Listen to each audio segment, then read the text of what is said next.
Hello students, मैं Ranjan Verma कीर्ता coaching institute में आपका स्वागत है। स्टूडेंट्स, आज से हम कक्षा 10 गणित के अंशाल पेपर को सॉल्व कराने वाले हैं। ये सभी प्रश्न 2018 से 2023 तक के हैं, जिसको हमने चैप्टर वाइज सेट किया है, तथा इससे ये भी पता चल जाएगा कि कौन सा प्रश्न यूपी बोर्ड में कितनी बार आया है। तो स्टूडेंट्स, ये बहुत ही महत्वपूर्ण क्लास होने वाला है। तो चलिए शुरू करते हैं पहले चैप्टर को। ये पहला चैप्टर हमारा है रियल नंबर, वास्तविक संख्याएँ। पहले हम पहले चैप्टर को ख़त्म करेंगे, उसके बाद दूसरा चैप्टर, फिर ये इसी प्रकार से चैप्टर वाइज ये आता रहेगा। और इसमें जितने क्वेश्चन है बहुत ही महत्वपूर्ण क्वेश्चन है, सभी बोर्ड परीक्षा में आए हुए क्वेश्चन हैं। तो चलिए शुरू करते हैं हम। तो ये पहला क्वेश्चन हमारा है कि 867 और 255 का मासा यूक्लिड विभाजन एल्गोरिथ्म का प्रयोग करके ज्ञात कीजिए। तो यूक्लिड विभाजन एल्गोरिथ्म, तो इसमें जो 255 है इससे हम भाग करेंगे 867 को, मतलब कि छोटे वाले मान से बड़ा वाला मान भाग होगा। तो कितना आएगा, ये कितनी बार जाएगा, ये 25 से 75 यानी लगभग 3 बार। तो 3 से गुणा करेंगे हम, तो 3 पचे 15 और 3 पचे 15 16 और 3 दूनी 6 और 1 7, यह आ जाएगा 765। इसको माइनस कर देंगे हम, तो 7 में से 5 घटेगा 2, 6 में से 6 घटेगा 0 और 7 में से 8 घटेगा 1, 102 आ गया। अब 102 से हम भाग करेंगे 255 को। जब 255 को भाग करेंगे तो 102 दूना ये आएगा 204, माइनस कर देंगे, 5 में से 4 घटेगा 1, 5 में से 0 घटेगा 5, 51 आ गया। अब 51 से इसको भाग करेंगे 102 को, तो 102 को जब भाग करेंगे तो कितना आएगा, 51 दूना 102, ये पूरा पूरा कट गया। तो जो लास्ट में 51 आया है, यानी लास्ट में जो हमारा ये भाजक संख्या है वही हमारा हो जाता है एचसीएफ यानी कि मासा। तो इसको एल्गोरिथम विधि से लिख देंगे हम, जैसे लिखा जाता है इसको। तो ये होता है भाज्य बराबर, यानी कि 867 बराबर भाजक 255 गुणे भागफल कितना है 3, अब प्लस शेषफल, शेषफल हमारा है 765 102, शेषफल हमारा है 102। दूसरा भाज्य है 255, 255 बराबर लिखेंगे भाजक 102, भागफल है 2 और शेषफल है 51। इसी तरह से तीसरा 102 बराबर 51 गुणे 2 और प्लस शेषफल है 0। तो जहाँ पर ये शेषफल 0 आता है उसी का भाजक हमारा हो जाता है एचसीएफ। तो एचसीएफ आ जाएगा 51, यही हमारा आंसर हो जाएगा। तो ये पहला क्वेश्चन हुआ। अगर इसी तरह से कोई भी क्वेश्चन आ जाता है एग्जाम में तो सेम ही प्रक्रिया लगा करके लगा सकते हैं। अगर 3 आ जाएगा तो जो लास्ट में आया है उससे हम फिर से भाग दे देंगे, फिर 3 वाले का भी आ जाएगा।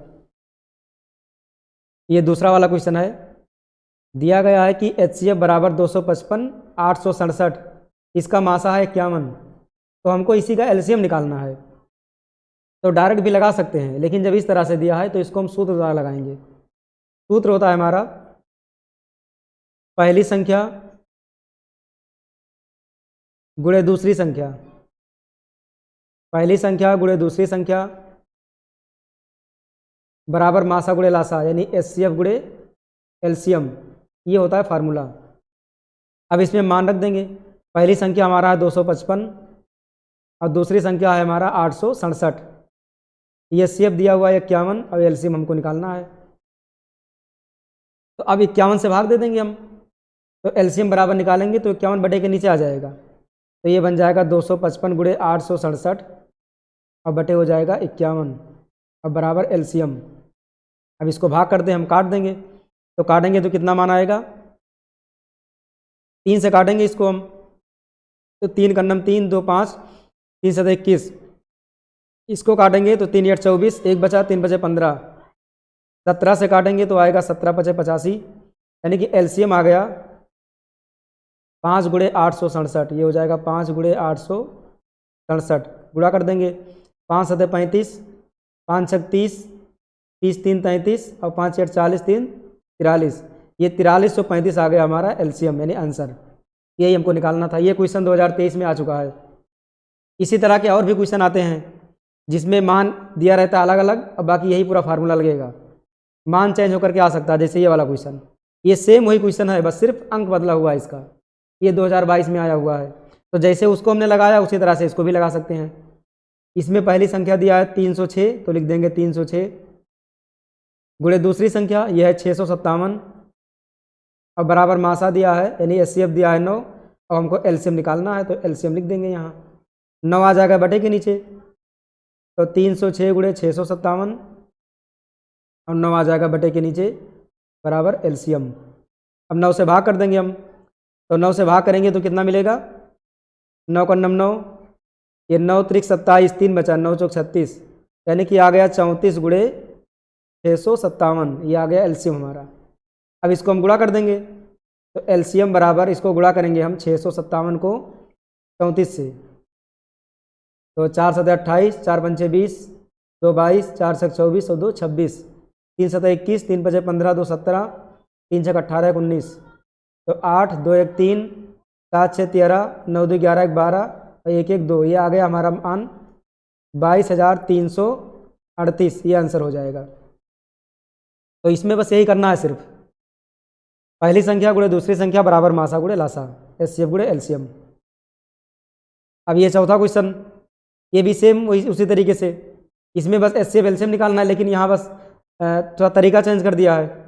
इसमें दे दिया है अभाज्य गुणनखंड विधि से। तो अभाज्य गुणनखंड का मतलब होता है कि एक एक का हम गुणनखंड करेंगे। जैसे 96 है तो 96 का गुणनखंड करेंगे, फिर 404 का गुणनखंड करेंगे, और फिर बस 2 ही मान है इसमें, दोनों का गुणनखंड कर देंगे। तो 96 का अभाज्य गुणनखंड 2 से कटेगा, 2 चौक 8, 1 ज़्यादा है तो 2 8 16, 2 दूनी 4, ये कट गया, और 2 चौक 8 ये भी कट गया, 2 का 2, 2 दूनी 4, फिर 2 से काटेंगे, 2 छक 12, फिर 2 से काटेंगे, 2 तिहाई 6, फिर 3 का 3, यानी मान आ गया 2 गुणे 2 गुणे 2, कितने 2 हैं, 1 2 3 4 5, 5 इसमें 2 हैं और 1 3 है। इसी तरह से 404 को काट देंगे हम, 2 से काटेंगे, 2 दूनी 4, 2 दूनी 4, फिर 2 से काटेंगे, 2 का 2, फिर 2 का 2। अब ये हमें लग रहा है किसी से नहीं कटेगा, 3 से, 2 से 2 कटेगा नहीं, 3 से 1 1 2, 3 से नहीं कटेगा, 5 से नहीं कटेगा, और उसके बाद 7 से, 7 का 7, 3 10, 7 से भी नहीं कटेगा, 11 से नहीं कटेगा, 13 से नहीं कटेगा। इसका मतलब यह अभाज्य संख्या है। तो इसको लिखेंगे अब हम 2 गुणे 2 गुणे 101, इसमें कहीं है नहीं तो इसको हम लिख देंगे बाहर। ये इतना मान हमारे पास आ गया। अब पहले हम निकालेंगे एचसीएफ, यहाँ लिख देंगे हम, पहले निकालेंगे एचसीएफ। तो एचसीएफ का मतलब होता है कि जितने मान कॉमन हैं दोनों में, उसको हम कॉमन कर लेंगे, उसको एक बार लिखेंगे। जैसे ये 2 कॉमन है और ये कॉमन है, तो लिखेंगे 2 गुणे 2, यानी कि मान आ गया 4, ये हो गया एचसीएफ। अब एलसीएम, एलसीएम का मतलब होता है कि जो कॉमन है उसको तो लिखेंगे ही, और जो बच गया उसको भी लिखेंगे, यानी 2 2 2 3, इनको भी लिख देंगे हम, 2 गुणे 2 गुणे 2 गुणे 3, और जो 101 बच गया इसको भी लिख देंगे। अब सभी को गुणा कर लेंगे हम, तो 4 दूनी 8, 8 दूनी 16, 16 दूना 32, 32 तियाँ 32, 3 को 101 से गुणा कर देंगे तो आ जाएगा 303, तो 32 को 303 से गुणा कर देंगे, 2 तिहाई 6, 2 0 0, 2 तिहाई 6, 3 त्रिक्का 9, 0 और 3 त्रिक्का 9, 6 आया, 9 आया, 6 आया, 9 आया, मतलब इसका मान आ गया 96। ये हो गया एलसीएम और ये वाला था एचसीएफ। बस आंसर हो गया। बस इतना ही करना है इसमें, एचसीएफ और एलसीएम में। पहले गुणनखंड कर लेंगे, फिर उसके बाद हम पेयर बना लेंगे। पेयर क्या, अगर 3 होता तो 3 में देखते हैं कि कॉमन कौन सा मान होता, जो कॉमन रहेगा वही हो जाएगा एचसीएफ। ये 5वां क्वेश्चन, सबसे फेमस क्वेश्चन, √2 एक अपरिमेय संख्या है, ये हमको सिद्ध करना है। ये आया है 2022 में और 2023 में भी आया है। इसी तरह से हर बार ये अंक बदल करके आता रहता है। जैसे कभी √2 का आ गया, कभी √3 का आ गया, कभी √5 का आ गया, कभी 7 का आ गया, ऐसे अंक बदल के आता रहता है। तो जैसे √2 का होगा वैसे 3 का, वैसे 5 का, वैसे 7 का, सबका वही तरीका। तो पहले हम सिद्ध करेंगे √2 का। तो √2 को सिद्ध करने के लिए पहले हमको मानना होगा कि ये परिमेय है। लिखेंगे यहाँ पर माना, पहले लिखना होगा हमको माना √2 बराबर ये बटे b। ये हमने ये बटे b मान लिया, जिसमें जो बटे के नीचे b है वो 0 के बराबर नहीं हो सकता। अब यहाँ लिखना पड़ेगा जहाँ जो ये और b है इसमें कोई अभाज्य गुणनखंड नहीं होना चाहिए। तो यहाँ लिखेंगे जहाँ ये व b सह अभाज्य। सहअभाज्य का मतलब होता है कि दोनों में कोई उभयनिष्ठ मान कोई नहीं है। ये व b सह अभाज्य पूर्णांक हैं, या सहअभाज्य संख्याएं लिख सकते हैं खाली। तो ये और बी ये सहभाज्य है। सहभाज्य का मतलब होता है कि कोई भी कॉमन वैल्यू नहीं है इसमें।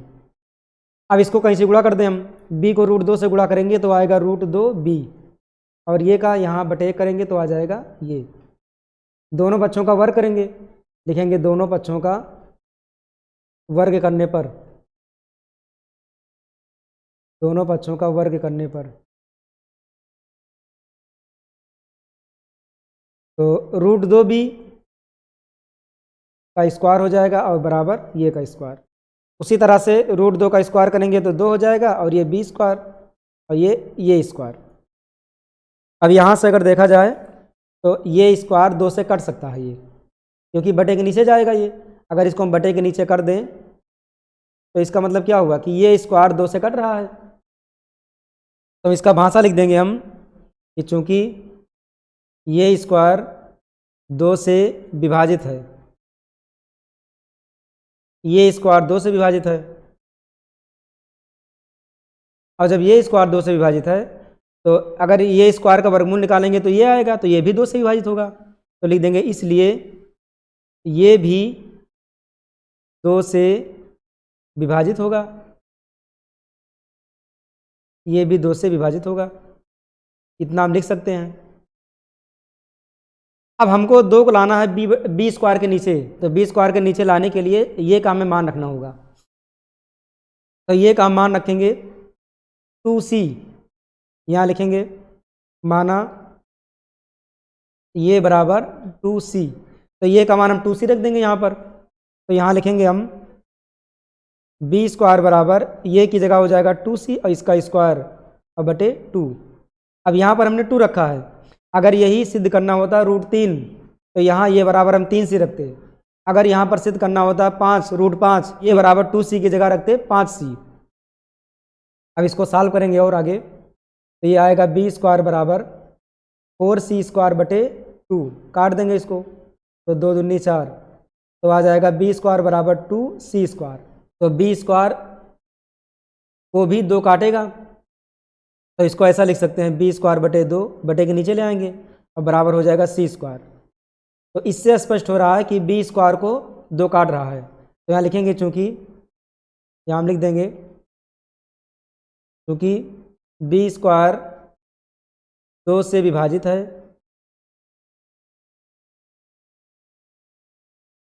बी स्क्वायर 2 से विभाजित है,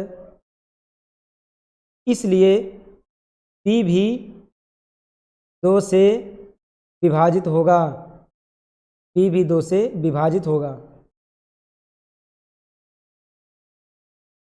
अब अगर इन दोनों को देखा जाए, यहाँ ये 2 से कट रहा है और यहाँ पर है कि बी भी 2 से कट रहा है, तो इन दोनों से निष्कर्ष ये निकल रहा है कि जब ये और बी दोनों 2 से कट रहे हैं तो इसका मतलब ये और बी में कम से कम एक गुणनखंड है। अब किसके रूप में? 2 के रूप में। तो यहाँ हम लिख देंगे अतः, यहाँ हम लिखेंगे अतः ये और बी में, अतः ये और बी में कम से कम, अतः ये और बी में कम से कम कौन सा गुणनखंड है? एक गुणनखंड है, कम से कम एक गुणनखंड। कौन सा गुणनखंड? एक उभयनिष्ठ गुणनखंड लिख सकते हैं, एक उभयनिष्ठ गुणनखंड किसके रूप में है? 2 के रूप में है।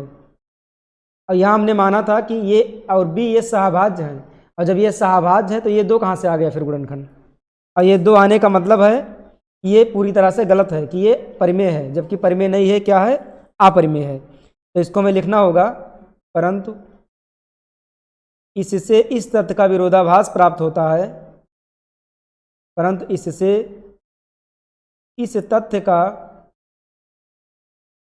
विरोधाभास प्राप्त होता है, प्राप्त होता है कि ये और बी क्या है? सहअभाज्य है, जो हमने गलत माना था, सहअभाज्य हैं। ये और बी सहअभाज्य हैं, लेकिन क्या है? ये सहभाज्य तो है ही नहीं। जब सहभाज्य नहीं है तो विरोधाभास उत्पन्न होगा। अब कहाँ से होगा? तो यहाँ हमको लिखना होगा कि यहाँ विरोधाभास, यहाँ विरोधाभास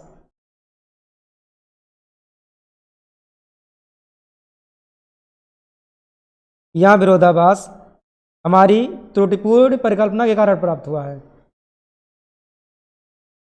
यहाँ विरोधाभास हमारी त्रुटिपूर्ण परिकल्पना, हमारी त्रुटिपूर्ण परिकल्पना के कारण प्राप्त हुआ है।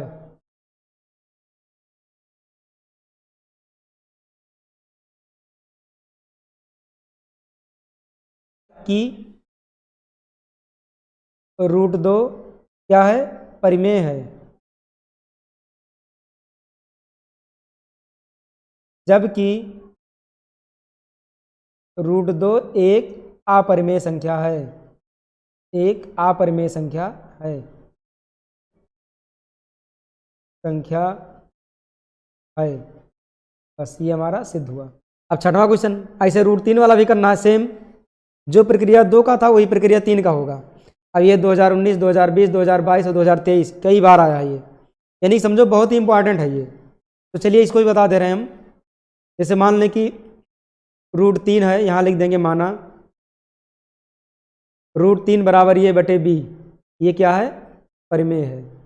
इसको हमने परिमेय मान लिया, जिसमें b 0 के बराबर नहीं होगा, यानी b is not equal to 0, ये हमको लिखना पड़ेगा।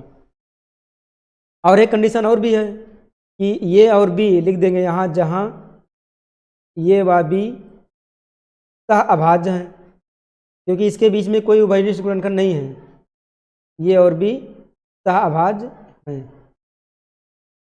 अब इसका कहीं से गुणा करेंगे हम, तो √3b बराबर ये दोनों तरफ का वर्ग कर देंगे, लिख देंगे दोनों पक्षों का वर्ग करने पर, यहाँ लिखेंगे हम दोनों पक्षों का वर्ग करने पर, दोनों पक्षों का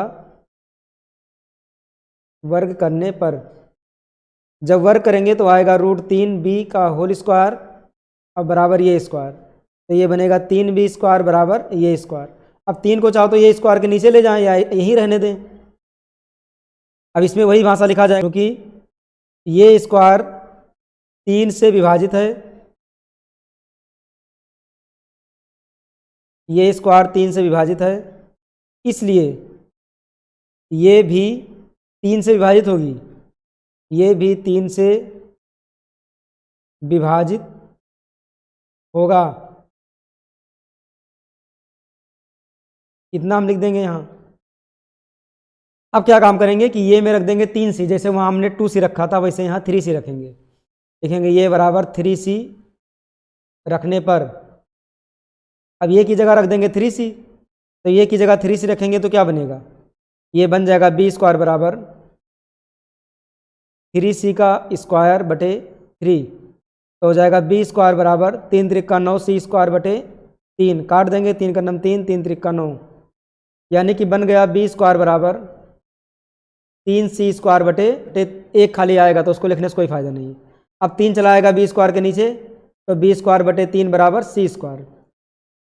अब यहाँ पर b स्क्वायर के नीचे भी आ गया 3, तो जो भाषा यहाँ लिखे थे वही भाषा यहाँ, तो लिखेंगे चूंकि b स्क्वायर 3 से विभाजित है, b स्क्वायर 3 से विभाजित है, इसलिए p भी 3 से विभाजित होगी, b भी 3 से विभाजित होगी, ये इतना हो जाएगा। अब यहाँ अगर देखा जाए तो ये भी 3 से कट रहा है और b भी 3 से कट रहा है, लेकिन हमने माना था कि ये और b सहअभाज्य हैं, तो सहअभाज्य का मतलब होता है कि इसके बीच में कोई भी उभयनिष्ठ मान नहीं है, फिर भी यहाँ पर आ गया उभयनिष्ठ मान, तो यहाँ लिखेंगे हम अतः ये व b में कम से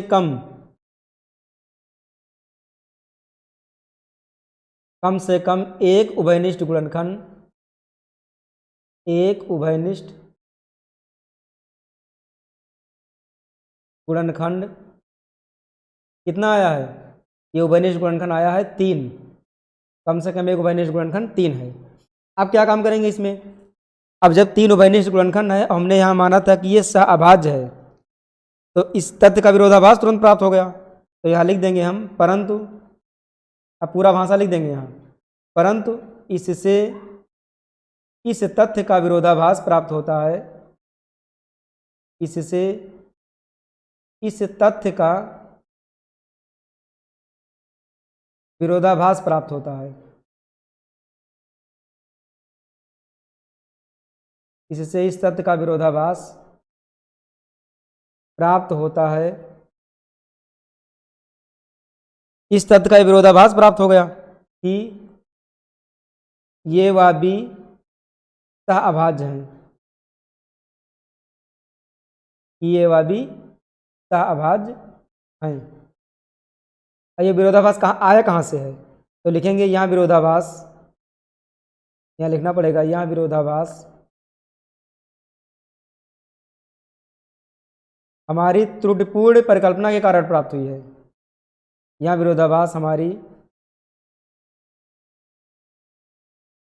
त्रुटिपूर्ण परिकल्पना के कारण प्राप्त हुआ है, त्रुटिपूर्ण परिकल्पना के कारण प्राप्त हुआ है।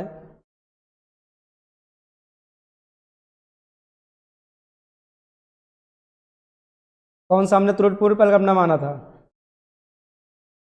कि √3 क्या है, परिमेय है, जबकि √3 क्या है, अपरिमेय है। या लिख देंगे जबकि √3 अपरिमेय है। ये हमारा सिद्ध हुआ, यही हमको करना था। देखो ये अगला क्वेश्चन है, सिद्ध कीजिए कि √5 एक अपरिमेय संख्या है।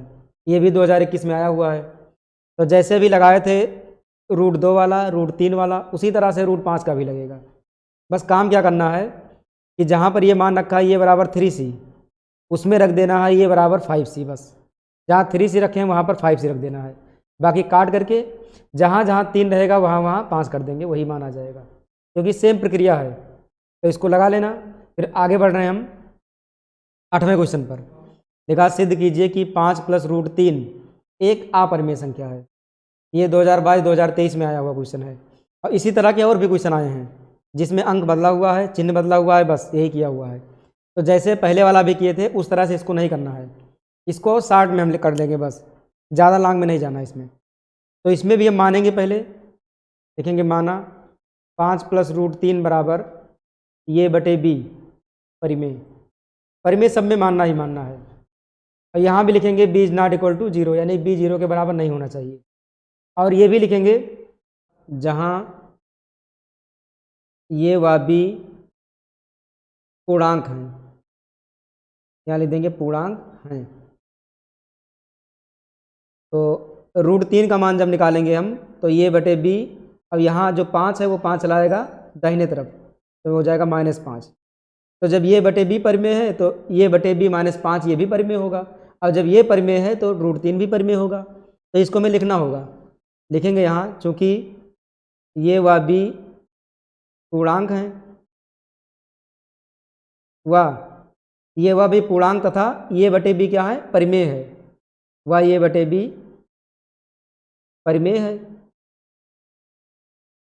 और जब ये बटे b परिमेय है तो ये बटे b -5 भी परिमेय होगा, क्योंकि परिमेय में कोई परिमेय घटाएंगे तो परिमेय ही तो आएगा। तो यहाँ लिखें, जब ये बटे b परिमेय संख्या है, तो जब ये बटे b में से परिमेय संख्या घटाएंगे, यानी कि परिमेय में से परिमेय घटाएंगे तो क्या आएगा, परिमेय ही आएगा। तो यहाँ लिखेंगे इसलिए ये बटे b -5 भी परिमेय संख्या है, ये भी परिमेय संख्या है।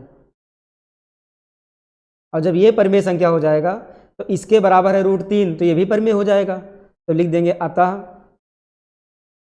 √3 भी परिमेय होगा, यानी √3 भी परिमेय संख्या है। इसको लिख देंगे कि ये भी परिमेय संख्या है। और ये परिमेय संख्या है तो कहाँ से आया है, जो हमने गलत परिकल्पना लिया था वहीं से आया है। तो इसको हमें लिखना होगा, पूरा भाषा हमको लिखना होगा, परंतु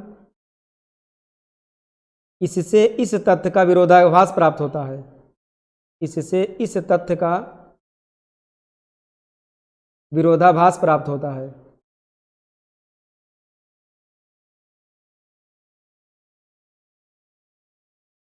विरोधाभास प्राप्त होता है। अब कौन सा विरोधाभास प्राप्त होता है कि जो √3 है वो अपरिमेय है। यहाँ लिख देंगे कि √3 परिमेय है, क्योंकि ये परिमेय तो है नहीं। ये जो परिमेय यहाँ पर आया √3, ये परिमेय नहीं है, इसका विरोधाभास प्राप्त होता है। और ये विरोधाभास कैसे प्राप्त होता है? क्योंकि हमने गलत परिकल्पना किया था। तो यहाँ लिख देंगे यहाँ विरोधाभास, यहाँ विरोधाभास कहाँ से आया है? हमारी त्रुटिपूर्ण परिकल्पना से आया है। यहाँ विरोधाभास हमारी त्रुटिपूर्ण परिकल्पना से प्राप्त हुआ है।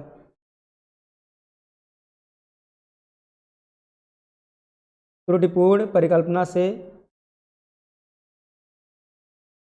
प्राप्त हुआ है कि हमने क्या माना था? 5 + √3 एक परिमेय संख्या है। हमने इसको परिमेय माना था, तभी तो परिमेय आया। तो यहाँ लिख देंगे गलत परिकल्पना से आया है कि ये √3 एक परिमेय संख्या है, लेकिन ये परिमेय संख्या नहीं है। क्या है ये? अपरिमेय संख्या है। तो यहाँ हम लिखेंगे कि अतः 5 + √3 अपरिमेय संख्या है।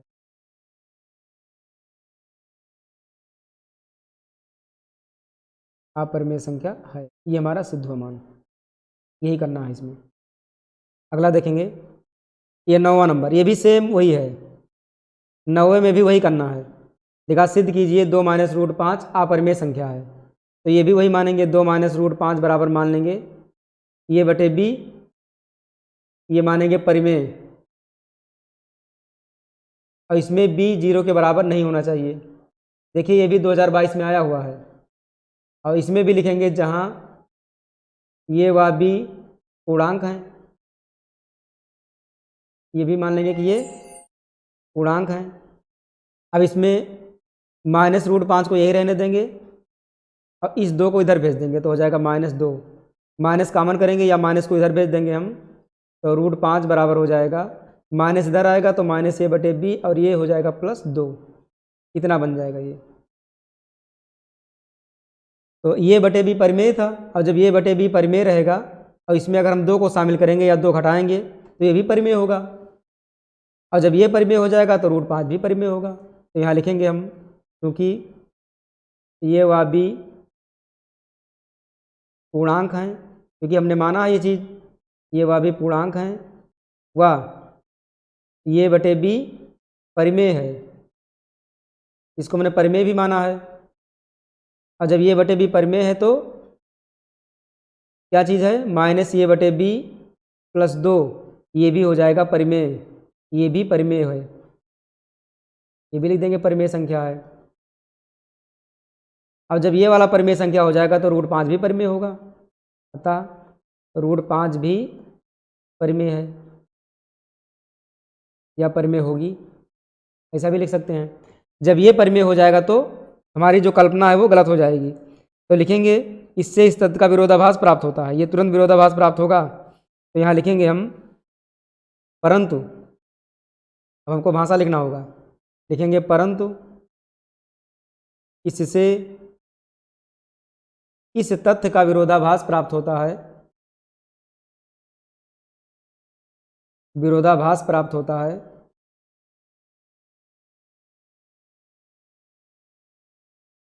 है कि √5 क्या है? परिमेय है। ये विरोधाभास प्राप्त हो रहा है कि ये √5 है, परिमेय है, जबकि ये परिमेय नहीं है। और ये विरोधाभास आया कहाँ से है? यहाँ लिखेंगे, यहाँ विरोधाभास, यहाँ विरोधाभास हमारी त्रुटिपूर्ण परिकल्पना के कारण प्राप्त हुआ है, या त्रुटिपूर्ण परिकल्पना से प्राप्त हुआ है कि क्या हमने माना था? हमने माना था 2 माइनस रूट 5 परिमेय है, हमने इसी को परिमेय माना था। त्रुटिपूर्ण परिकल्पना के कारण प्राप्त हुआ है कि 2 माइनस रूट 5 परिमेय है, जबकि 2 माइनस रूट 5 अपरिमेय होगा। ये अपरिमेय है, यहाँ लिख देंगे सिद्ध, यानी प्रूव हो गया। इतना इसमें करना था। अब अगला क्वेश्चन देखेंगे हम, ये भी सेम उसी तरह से है, इसमें भी कुछ करना नहीं है ज़्यादा। इसमें लिखा सिद्ध कीजिए 3 रूट 2 अपरिमेय संख्या है, तो इसको भी हम मानेंगे ये बटे बी, और रूट 2 बराबर ये बटे, इसको लिखेंगे 3b। अब यहाँ भी हमको भाषा लिखना होगा कि ये और बी पूर्णांक हैं, और जब ये और बी पूर्णांक हो जाएंगे तो ये बटे बी परिमेय होगा, और जब ये बटे बी परिमेय होगा तो ये बटे 3b भी परिमेय होगा, और जब ये परिमेय हो जाएगा तो रूट 2 भी परिमेय होगा। बाकी वही भाषा लिख देंगे हम कि यह हमारी त्रुटिपूर्ण परिकल्पना के कारण प्राप्त हुआ है कि रूट 2 परिमेय संख्या है। अब ये कहाँ से आया है? ये आया है जो हमने त्रुटि की थी कि 3 रूट 2 बराबर ये बटे बी हमने क्या माना था? परिमेय माना था, इसलिए आया है ये, जबकि 3 रूट 2 एक अपरिमेय संख्या है। 11 नंबर है, व्याख्या कीजिए कि 17 गुणे 5 गुणे 11 गुणे 3 गुणे 2 प्लस 2 गुणे 11 एक भाज्य संख्या है, क्यों? ये 2019 में आया हुआ है। तो इसमें हमको टोटल 2 पद दिखाई दे रहे हैं, एक पद ये हो गया, दूसरा पद ये, दोनों में 11 कॉमन है, तो जब 11 कॉमन है तो 11 कॉमन कर लेंगे हम, इसमें हम 11 को कॉमन कर लेंगे, तो यहाँ बचेगा 17 गुणे 5 गुणे 3 गुणे 2, 11 कॉमन हो गया। अब प्लस यहाँ बचेगा 2। अगर पूरे पद में अगर कोई मान कॉमन हो जाए तो इसको हम कहेंगे कि भाज्य संख्या है। ये कॉमन वैल्यू अगर कोई मिल गया तो उसको हम भाज्य कहेंगे तुरंत। अगला 12 नंबर लिखा, अभाज्य गुणनखंड विधि द्वारा संख्याओं 6, 72 और 120 का मासा और लासा ज्ञात कीजिए। तो ये बहुत ही सिंपल है, लिखेंगे 6 बराबर 2 तिहाई 6, 2 गुणे 3 हो गया। अब 72 को हमें गुणनखंड करना होगा और 120 का गुणनखंड करना होगा, तो 72 का गुणनखंड कर लेंगे, 2 से कटेगा 36 आएगा, 2 से कटेगा 18 आएगा, 2 से कटेगा 9 आएगा, 3 त्रिक 9, 3 का 3, तो मान को यहाँ लिख देंगे हम इसको, तो यहाँ लिखेंगे 2 गुणे, अब 3 है तो 3 के नीचे 3 को लिखा जाएगा इस वाले को, तो यहाँ लिख देंगे, और ये वाला 2 हो गया। अब जो बचा उसको बाहर लिख देंगे, तो यहाँ लिखेंगे 2 गुणे 2 गुणे 3, ये जो बच गया था उसको बाहर लिख दिया हमने। 120 का गुणनखंड करेंगे, 2 छक 12, 2 तिहाई 6, 2 15 यहाँ 30, 3 पचे 15, 5 का 5, तो सबको लिख देंगे यहाँ, तो 2 गुणे 1 2 हो गया। अब 3 के नीचे हम इस 3 को लिखेंगे, यहाँ ये 3 को लिख देंगे।